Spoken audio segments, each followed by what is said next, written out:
जय श्री कृष्णा। राधे राधे। आइए सुनते हैं देवशयनी एकादशी व्रत कथा।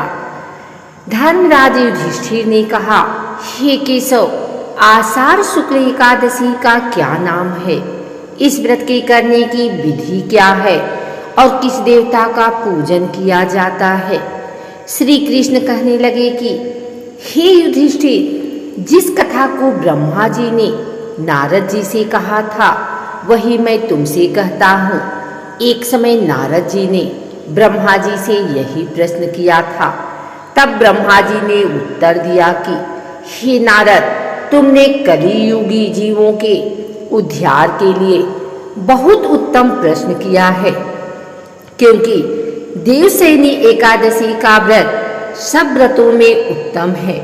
इस व्रत के समस्त पाप नष्ट हो जाते हैं और जो मनुष्य इस व्रत को नहीं करते वे नरकगामी होते हैं।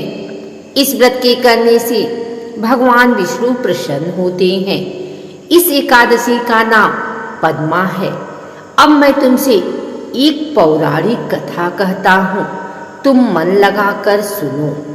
सूर्यवंश में मानधाता नाम का एक चक्रवर्ती राजा हुआ करते थे, जो सत्यवादी और महान प्रतापी था।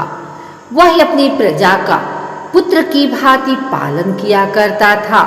उसकी सारी प्रजा धन धान्य से भरपूर और सुखी थी। उसके राज्य में कभी अकाल नहीं पड़ता था। एक समय उस राजा के राज्य में 3 वर्ष तक वर्षा नहीं हुई और अकाल पड़ गया। प्रजा अन्न की कमी के कारण अत्यंत दुखी हो गई। अन्न के न होने से राज्य में यज्ञ आदि भी बंद हो गए। एक दिन प्रजा राजा के पास जाकर कहने लगी कि हे राजा, सारी प्रजा त्राहि त्राहि पुकार रही है, क्योंकि समस्त विश्व की सृष्टि का कारण वर्षा है। वर्षा के अभाव से अकाल पड़ गया है और अकाल से प्रजा मर रही है। इसलिए हे राजन, कोई ऐसा उपाय बताओ जिससे प्रजा का कष्ट दूर हो। राजा मानधाता कहने लगे कि आप लोग ठीक कह रहे हैं, वर्षा से ही अन्न उत्पन्न होता है और आप लोग वर्षा न होने से अत्यंत दुखी हो गए हैं। मैं आप लोगों के दुखों को समझता हूँ। ऐसा कहकर राजा कुछ सेना साथ लेकर वन की तरफ चल दिया। वह अनेक ऋषियों के आश्रम में भ्रमण करता हुआ अंत में ब्रह्मा जी के पुत्र अंगिरा ऋषि के आश्रम में पहुंचा। वहां राजा ने घोड़े से उतरकर अंगिरा ऋषि को प्रणाम किया। मुनि ने राजा को आशीर्वाद देकर कुशल क्षेम के पश्चात उनसे आश्रम में आने का कारण पूछा। राजा ने हाथ जोड़कर विदित भाव से कहा कि हे भगवान, सब प्रकार से धर्म पालन करने पर भी मेरे राज्य में अकाल पड़ गया है। इससे प्रजा अत्यंत दुखी है। राजा के पापों के प्रभाव से ही प्रजा को कष्ट होता है, ऐसा शास्त्रों में कहा है। जब मैं धर्मानुसार राज्य करता हूँ तो मेरे राज्य में अकाल कैसे पड़ गया, इसके कारण का पता मुझको अभी तक नहीं चल सका है। अब मैं आपके पास इसी संदेश को निवृत्त करने के लिए आया हूँ। कृपा करके मेरे इस संदेह को दूर कीजिए। साथ ही प्रजा के कष्ट को दूर करने का कोई उपाय बताइए। इतनी बात सुनकर ऋषि कहने लगे कि हे राजन, यह सतयुग सब युगों में उत्तम है। इसमें धर्म को चारों चरण सम्मिलित हैं, अर्थात इस युग में धर्म की सबसे अधिक उन्नति है। लोग ब्रह्मा की उपासना करते हैं और केवल ब्राह्मणों को ही वेद पढ़ने का अधिकार है। ब्राह्मण ही तपस्या करने का अधिकार रख सकते हैं, परंतु आपके राज्य में एक शूद्र तपस्या कर रहा है। इसी दोष के कारण आपके राज्य में वर्षा नहीं हो रही है, इसलिए यदि आप प्रजा का भला चाहते हो तो उस शूद्र का वध कर दो। इस पर राजा कहने लगा कि महाराज, मैं उस निरपराध तपस्या करने वाले शूद्र को किस तरह मार सकता हूँ? आप इस दोष से छुपने का कोई दूसरा उपाय बताइए। तब ऋषि कहने लगे कि हे राजन, यदि तुम अन्य उपाय जानना चाहते हो तो सुनो।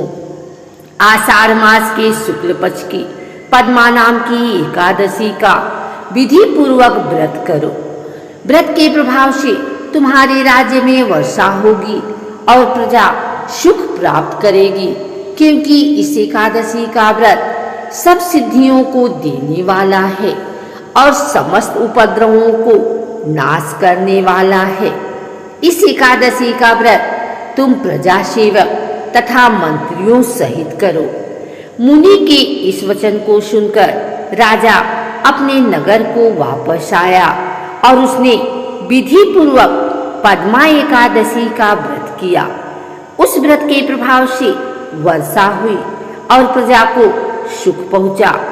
अतः इस मास की एकादशी का व्रत सब मनुष्यों को करना चाहिए। यह व्रत इस लोक में भोग और परलोक में मुक्ति को देने वाला है। इस कथा को सुनने और पढ़ने से मनुष्य के समस्त पापों का नाश होता है।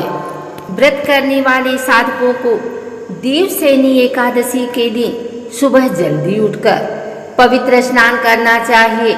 फिर घर के पूजा स्थल को साफ करने के बाद गंगा जल से शुद्ध कर लें। इसके बाद एक आसन बनाकर भगवान विष्णु की मूर्ति या प्रतिमा स्थापित करें। फिर भगवान को षोडशोपचार पूजन करें। इसके बाद भगवान को पीले वस्त्र, पीले फूल, पीला चंदन चढ़ाएं।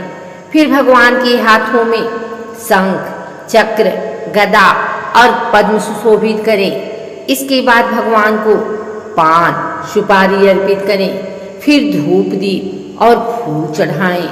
अब सच्चे दिल से भगवान की आरती उतारें और अन्य मंत्रों का जप करें। सनातन धर्म में देवसैनी एकादशी को आषाढ़ी एकादशी भी कहा जाता है। इसके अलावा इस एकादशी को हरिसैनी और पद्मनाभा भी कहा जाता है। इस एकादशी का नाम दो शब्दों से मिलकर बना है, देव और शयन।